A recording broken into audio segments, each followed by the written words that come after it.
তো ভিডিও শুরুর পূর্বে আপনাদের দেখিয়ে দিই আজকের এই পাকা তাল দিয়ে কত সুন্দর ভাপা পিঠাটা হয়েছে। আর তাল দিয়ে যে বন্ধুরা এত সুন্দর ভাপা পিঠে বানানো যায়, তো আপনারা কিন্তু না দেখলে বিশ্বাসই করতে পারবেন না। নমস্কার বন্ধুরা, রূপার রন্ধনশালায় আপনাদের সকলকে অনেক অনেক স্বাগত জানিয়ে চলে এসেছি প্রতিদিনের মতো আজকেরও আবার একটা নতুন রেসিপি নিয়ে। আর আজকে আমি তাল দিয়ে একটা দারুণ সাথে ভাপা পিঠে রেসিপি শেয়ার করব। আর বন্ধুরা, তাল দিয়ে যে এত সুন্দর ভাপা পিঠে বানানো যায়, তো আপনারা না দেখলে কিন্তু বিশ্বাসই করতে পারবেন না। তো আপনারা সঙ্গে থাকুন আর প্রথম থেকে শেষ পর্যন্ত পুরো রেসিপিটা দেখতে থাকুন। আশা করি আজকের রেসিপিটা আপনাদের ভালো লাগবে। আর আজকের রেসিপিটা ভালো লাগলে চ্যানেলটা সাবস্ক্রাইব করে পাশে থাকবেন। আর আজকের তালের ভাপা পিঠে বানানোর জন্য এখানে আমি একটা বড় সাইজের পাকা তাল নিয়ে নিয়েছি। তো তালটা কিন্তু আমি আগে থেকে একটু ভালো করে ধুয়ে নিয়ে চলে এসেছি।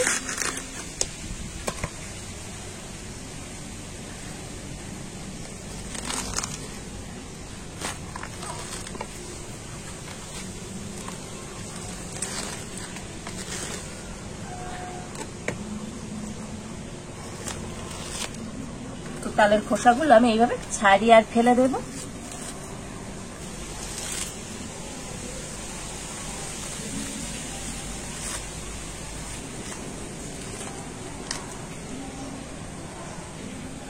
আর আজকের আমি তালের পাল্পটা একটা গ্রেটার নিয়েছি, এই গ্রেটারের সাহায্যে তালের পাল্পটা বার করে নেব। আর এই গ্রেটার দিয়ে তো খুব সহজে কিন্তু তালের পাল্প বার করা যায়। আর গ্রেটারে তাল ছাড়লে তো একটা কি সুবিধা বলুন তো, এই যে তালের ছিবড়েগুলো কিন্তু এই গ্রেটারের এই সাইডে আটকে গিয়েছে, এতে করে তো তালের পাল্পটা কিন্তু আর ছেঁকে নিতে হবে না।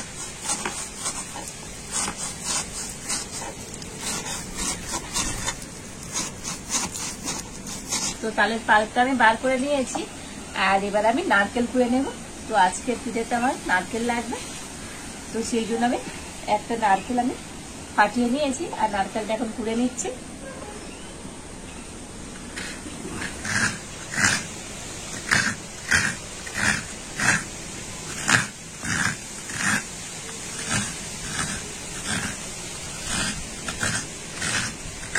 তো নারকেলটা আমি কুড়িয়ে নিয়েছি।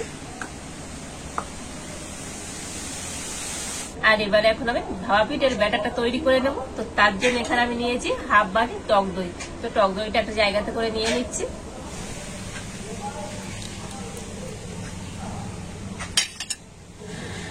আর একটা ব্লেন্ডার দিয়ে তো টক দইটা কিন্তু আমি খুব ভালো করে ফেটিয়ে নিচ্ছি।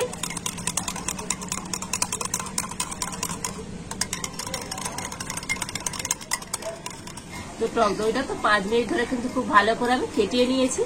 আর এবার আমি এর মধ্যে দিয়ে দেবো চালের গুঁড়ি। তো এখানে আমি আতপ চাল গুঁড়ি করে নিয়েছি, তো আতপ চালটা ভিজিয়ে রেখে গুঁড়ি করেছি।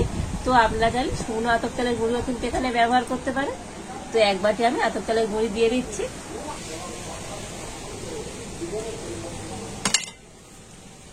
দিয়ে দিচ্ছি অল্প একটু সামান্য পরিমাণ লবণ। আর দিয়ে দেবো তালের পাল্প। তবে এক বাটি তালের পাল্প আছে, তো এক বাটি দেবো না, আমি হাফ বাটির মতো দিয়ে দিচ্ছি তালের পাল্প। তো মানে এর অর্ধেকটা আমি দিয়ে দিচ্ছি।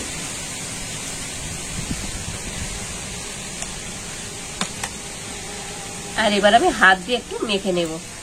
তো হাত দিয়ে মিশালো তো মিশ্রণটা কিন্তু খুব সুন্দর হয়।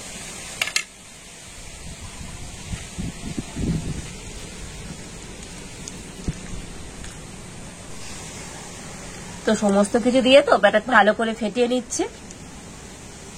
আর একটা কথা বন্ধুরা, এখানে যে টক দইটা দিলাম, তো এই টক দইটা দিলে তো পিঠেটা কিন্তু খুব সুন্দর নরম স্পঞ্জি হবে আর খেতে ভালো লাগবে। তো ব্যাটারটা কিন্তু আরো 5 মিনিট ভালো করে ফেটিয়ে নিয়েছি। আর আজকের আমার ভাপা পিঠার জন্য ব্যাটারটা একেবারে রেডি। আর দেখুন বন্ধুরা, ঘনত্বটা কিন্তু ঠিক এইরকমই হবে। তো আপনারা দেখেই বুঝতে পারছেন কিরকম ঘনত্ব করে নিতে হবে, ঠিক এইরকম ঘনত্ব করে নেবে। তো আমি যে যে মাপের উপকরণগুলো নিয়েছি, তো আপনারা ওইভাবে নেবেন, দেখবেন ব্যাটারটা কিন্তু একেবারে পারফেক্ট হবে। এবার আমি ব্যাটারটা 5 মিনিটের জন্য ঢাকা দিয়ে রেখে দেব। আর এদিকে আমি উনুনটা জেলে কড়া বসিয়ে দিয়েছি। আর আজকের পিঠের জন্য আমি একটা পুর তৈরি করে নেবো। তো তার জন্য আমি তো নারকেল কুড়ে নিয়েছিলাম, আর সেই নারকেল গুঁড়ো আমি এই বাটি মধ্যে এক বাটি নারকেল গুঁড়ো দিয়ে নিয়েছি। তো নারকেল গুঁড়োটা আমি কড়াতে দিয়ে দিচ্ছি। আর দিয়ে দিচ্ছি একই বাটি মাপ করে হাফ বাটি চিনি গুঁড়ো। তো চিনিটা গুঁড়োই ছিল তাই দিয়ে দিলাম, তো আপনারা গোটা চিনি ব্যবহার করতে পারেন। দিয়ে দিচ্ছি ওই বাটির হাফ বাটি গুঁড়ো দুধ। তো মানে এখানে 50 গ্রামের মতো গুঁড়ো দুধ আছে। আর এখন আমি সমস্ত কিছু খুব ভালো করে মিশিয়ে নেব।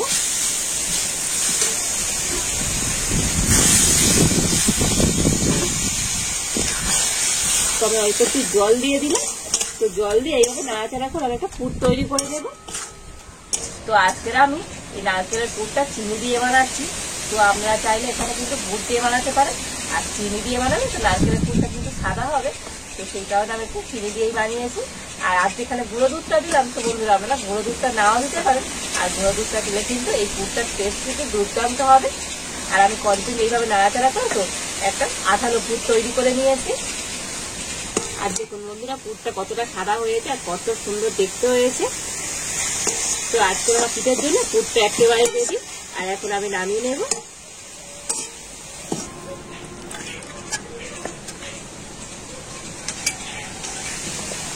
আর এবার আমি এই পুরটা কিন্তু একটু ঠান্ডা করে নেব। আর আজকে আমি ভাপা পিঠাটা এই স্টিলের গ্লাসে করে বানাবো। তো দুটো আমি গ্লাস নিয়ে নিয়েছি। আর প্রথমে আমি এই গ্লাসে একটু সাদা তেল ব্রাশ করে দেব। তো দুটো গ্লাস আমি একটু করে সাদা তেল দিয়ে দিচ্ছি। আর একটা ব্রাশ নিয়ে আমি গ্লাসটা কিন্তু খুব ভালো করে ব্রাশ করে দিচ্ছি। তো চার ধারটা কিন্তু এভাবে খুব ব্রাশ করে দিতে হবে। তো দেখুন দুটো গ্লাসে কিন্তু সাদা তেল খুব ভালোভাবে আমি ব্রাশ করে নিয়েছি। আর এবার আমি ব্যাটারটা থেকে ঢাকাটা খুলে নেব।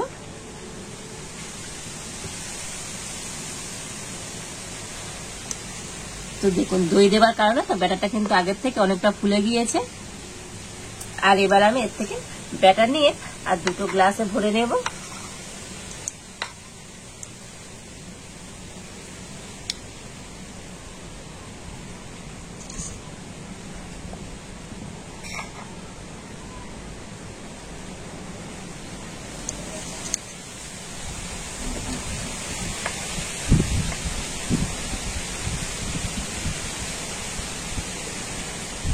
তো আমি দেখুন এই অর্ধেক করে গ্লাসে ব্যাটার ভরে নিচ্ছি। তো পুরোপুরি ভরবো না।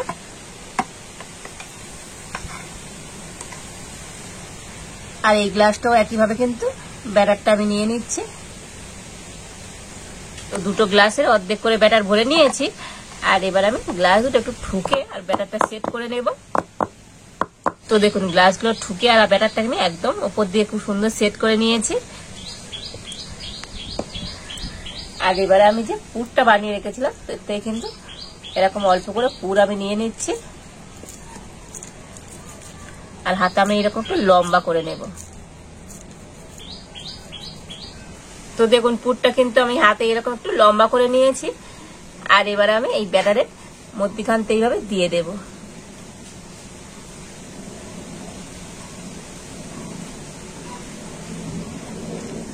আর এইভাবে একটা কিন্তু বার হয়ে থাকবে, যেহেতু ব্যাটারটা কিন্তু ফুলে যাবে। তো আর একটা গ্লাসে ওই একইভাবে আমি দিয়ে দেব।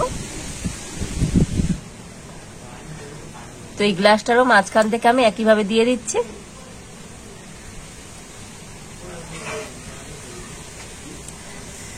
তো দেখুন দুটো গ্লাস আমি একেবারে রেডি করে নিয়েছি। আর এবার এদিকে কিন্তু আগে থেকে আমি একটু জল বসিয়ে দিয়েছিলাম কড়াতে, আর জলটা কিন্তু ফুটে গিয়েছে। আর জলের মধ্যে একটা স্ট্যান্ডও বসিয়ে দিয়েছি। আর এখন আমি দুটো গ্লাস নিয়ে এই স্ট্যান্ডের মধ্যে দিয়ে দিচ্ছি।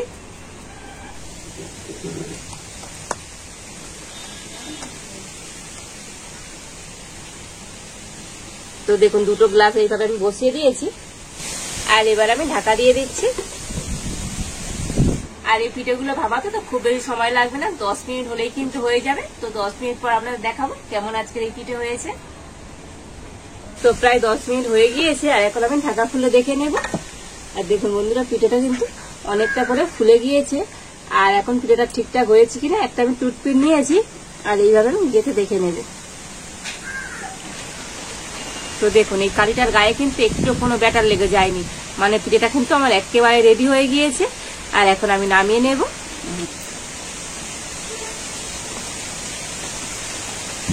তো ওই পিঠেগুলো তো এখন কিন্তু গরম আছে, তো গরম অবস্থায় কিন্তু গ্লাস থেকে উঠবে না। তো আমি একটু ঠান্ডা করে নেব, তারপর আমি গ্লাস থেকে পিঠেগুলো তুলে নেব। তো পিঠেগুলো তো 10 মিনিট কিন্তু আমি এইভাবে রেখে দিয়েছিলাম, আর এখন ঠান্ডা হয়ে গিয়েছে। আর আমি ব্যাটারটা একটু কম দিয়েছি বলে গ্লাসটা খালি খালি হয়েছে। তো আপনার একটু ব্যাটার বেশি দিলে তো গ্লাস ভর্তি হয়ে যেত। আর এখন আমি এই পিঠেগুলো তুলে নেব। আর এই পিঠেগুলো বন্ধুরা কত সহজে কিন্তু উঠে আসবে, দেখুন ঠান্ডা করে নিয়ে তো এরকম একটু ঘা মারলে কিন্তু খুব সহজে গ্লাস থেকে ছেড়ে আসবে। তো দেখুন বন্ধুরা কতটা সুন্দর হয়েছে আজকের এই গ্লাসের ভাপা পিঠেটা, দেখেছেন তো বন্ধুরা, অসম্ভব মজার হয়েছে।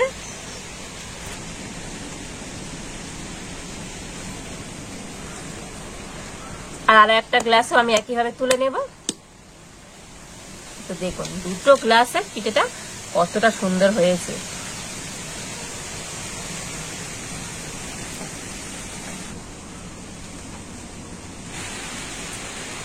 আর দেখেছেন বন্ধুরা আজকের এই গ্লাসের ভাপা পিঠাটা কতটা সুন্দর, কতটা মজার হয়েছে। আর এখন আমি এটা কেটেও দেখাবো আপনাদের ভিতর থেকে কতটা সুন্দর হয়েছে।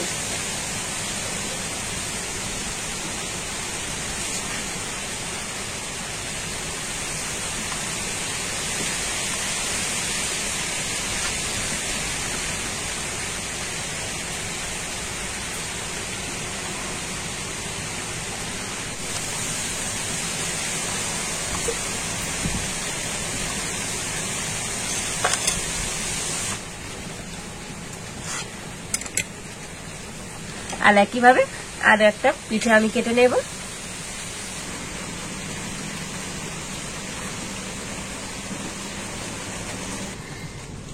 তো দেখুন বন্ধুরা আজকের এই গ্লাসের ভাপা পিঠেটা কতটা সুন্দর দেখতে হয়েছে। আর দেখলেনই তো বন্ধুরা আজকের এই গ্লাসের মধ্যে ভাপা পিঠেটা কতটা সুন্দর হলো। তো বাড়িতে তো তালের সিজনে তো আপনারা অনেক রকম তালের পিঠে বানিয়ে খান, আর আমার মতো করে এই গ্লাস দিয়ে গ্লাসের মধ্যে এই ভাপা পিঠেটা বানিয়ে দেখবেন, দুর্দান্ত হবে। আর এই ভাপা পিঠেটা তো খেতে তো বন্ধুরা অসাধারণ সুন্দর হয়। আর এইভাবে দুটো গ্লাসের মধ্যে ভাপা পিঠে বানিয়ে তো বাড়ির প্রত্যেকে কিন্তু খেতে পারবেন। আর বাড়িতে যদি আপনারা এইভাবে ভাপা পিঠে বানান তো কেমন হয়েছে কমেন্ট করে অবশ্যই জানাবেন। আর আজকের এই পিঠের রেসিপি যদি আপনাদের ভালো লাগে তারা লাইক করে দেবেন আর সবার সাথে প্রচুর প্রচুর করে শেয়ার করবেন। আর আমার চ্যানেলে নতুন বন্ধু হয়ে থাকলে চ্যানেলটা সাবস্ক্রাইব করে পাশে থাকবেন। আজ এই পর্যন্ত, আপনারা ভালো থাকুন, সুস্থ থাকুন, দেখা হচ্ছে নতুন কোনো একটা রেসিপি নিয়ে।